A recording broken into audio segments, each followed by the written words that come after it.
Hey guys, Sam from West Meadow Rabbits here, and I got a couple questions on YouTube about what kind of pellets you should be feeding, whether you should be feeding rabbit pellets, can you use horse pellets or another alternative, and what are the ingredients of rabbit pellets and what do they mean.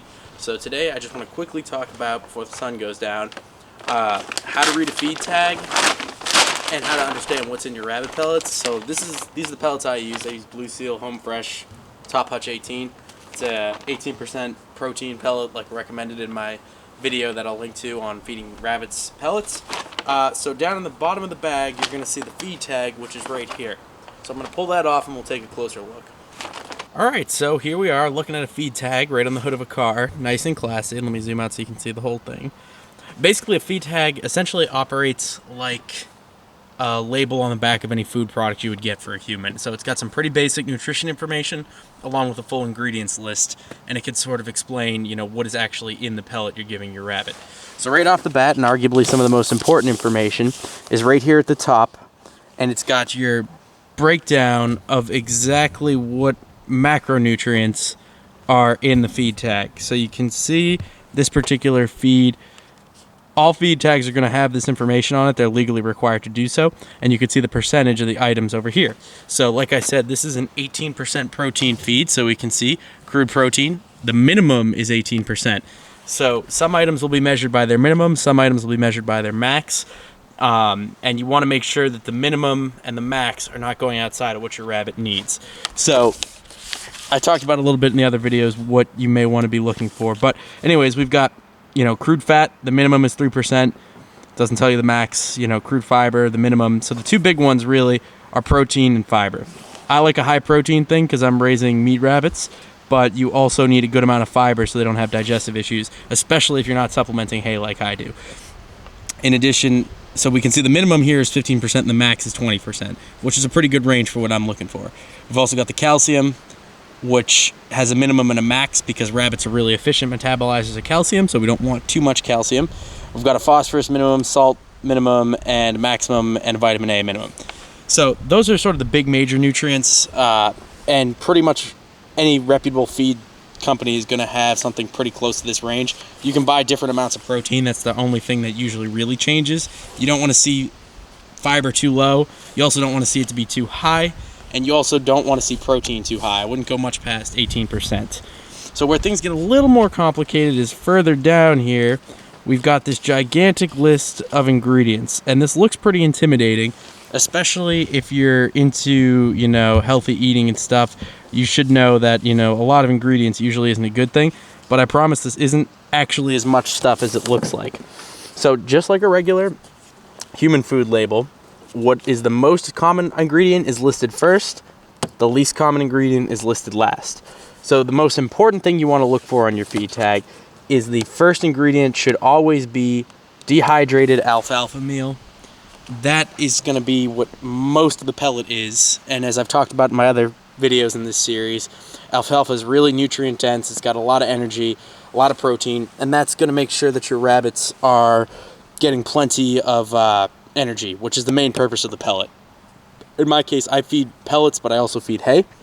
So I get them the other nutrients they need, mainly fiber, by supplementing with hay. So it's really important that good quality alfalfa is the first ingredient. You should never see corn as the first ingredient here. That's really not something that should be in rabbit feed.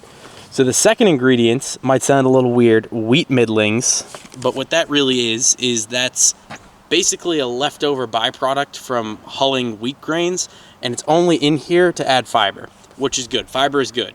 Another good source of fiber, arguably a little bit better source of fiber, would be another type of hay, like say Timothy hay or orchard grass hay, but wheat middlings is fine. It's just a byproduct to create fiber, which is good for the rabbit digestive system. Soybean meal is in every livestock feed. There's almost no way to get around it. It's technically a protein source. It's the third ingredient here, so there's really not much of it. The first two are alfalfa and wheat middlings, which is, in this case, 90% of the pellet. Behind that, we've got wheat flour, soybean hulls, maize distillers, dried grains, calcium carbonate, salt, vegetable oil, molasses. Those right there are basically a combination of fiber additives, thickeners, and the molasses. Rabbits love molasses, so it's just for taste. Right after that, you got yeast extract, which is sort of like a probiotic, helps the rabbits break down the food. And then very quickly, we get into a bunch of vitamins and minerals. I should mention too, the yeast, right after the yeast culture, there's reed sedge peat, magnesium, brewer's dried yeast, yeast culture, and dried Enterococcus faecium fermentation product. Those are all just different, and then dried lactobacillus, which I'm sure you may have heard of. Those are all different probiotics and are basically there just to sort of help the rabbit digest. That's what this feed is. It's a complete feed, which I forgot to mention. So most pellets are considered complete feeds, meaning that they're designed to be the only thing you feed to your rabbit. In our case, or my case anyways, where I'm feeding hay, a lot of these probiotics aren't as necessary because I feed hay, I feed natural leafy greens, so the rabbits are getting a good mix of bacteria into their system from other sources. But if you were just feeding pellets, you'd want to have some of those ingredients in there. So once we move past all these probiotics, you've got all these weird sounding things and not so weird sounding things. Vitamin E supplements, pretty straightforward. Copper sulfate, zinc amino acid complex, pretty much everything right here, if you can see. This part from here down is essentially just different vitamins and minerals. And when you get this far down on the feed tag, we're talking teeny tiny percentages. So most of the stuff that you would look for in a human food, like artificial flavors, dyes, colors, in a reputable feed, you're not going to see any of that. You shouldn't see anything that says, red 40 or blue lake or any kind of artificial flavor or weird chemical.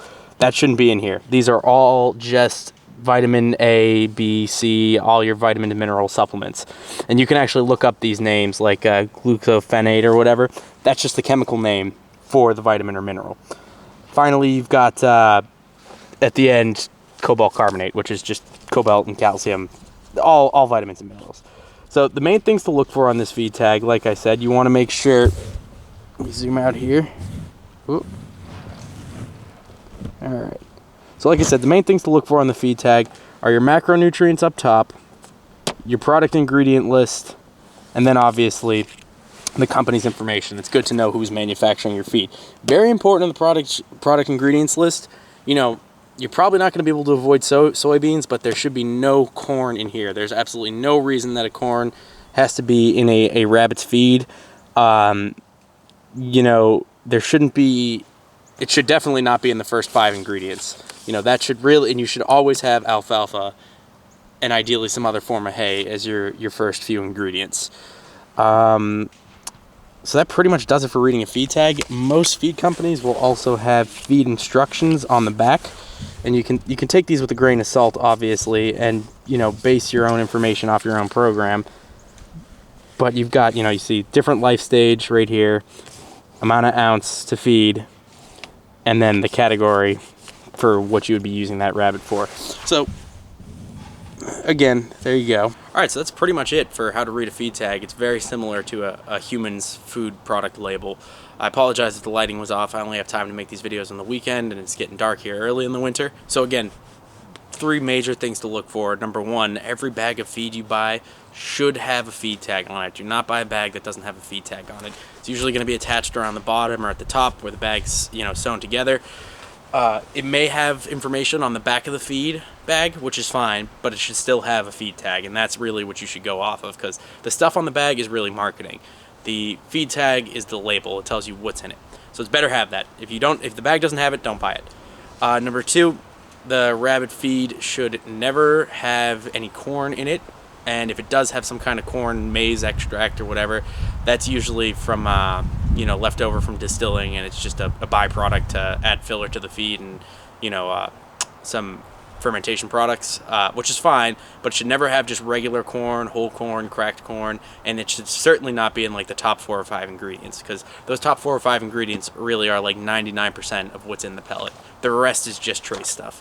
And then finally, and most importantly, you want your first ingredient to usually be alfalfa, especially for, any kind of meat production rabbits where you need growth rates or the does are lactating and the bucks are breeding a lot. That first ingredient needs to be some type of alfalfa meal or alfalfa, dehydrated alfalfa, something like that. And the second and third ingredients are usually going to be some type of fiber filler, and it's okay if it's a grain product, even better if you can get some kind of different type of hay, but that's fine. So anything that covers those bases is fine. And to answer some questions that some of the viewers had, it's okay to use any other feed source that you have. The reason why I recommend pellets and I use pellets is because they're a complete feed. You don't have to do any thinking, you don't have to do any supplementing. Rabbits do not need to eat pellets, as I've covered in other parts of this series. It's just easier for you if they have that as a base, and you can feed other things. You can feed, decrease the amount of pellets you feed and supplement with other stuff. But I find that it's just a nice base to have, and the vast majority of those other ingredients you see on the feed tag are only available in trace amounts. And those are those little vitamins and minerals that you might have difficulty getting if you're doing your own feed regime. And that's why I think pellets are useful. So that pretty much covers it, guys. I hope you find this useful. This will probably be the last entry in this series, but who knows? I might get more questions. To everybody who's liked and subscribed, I really appreciate it. And if you enjoy this video, you find this content useful, you want to spread backyard meat rabbits, please like, subscribe, let your friends know. And I really appreciate it. Until next time.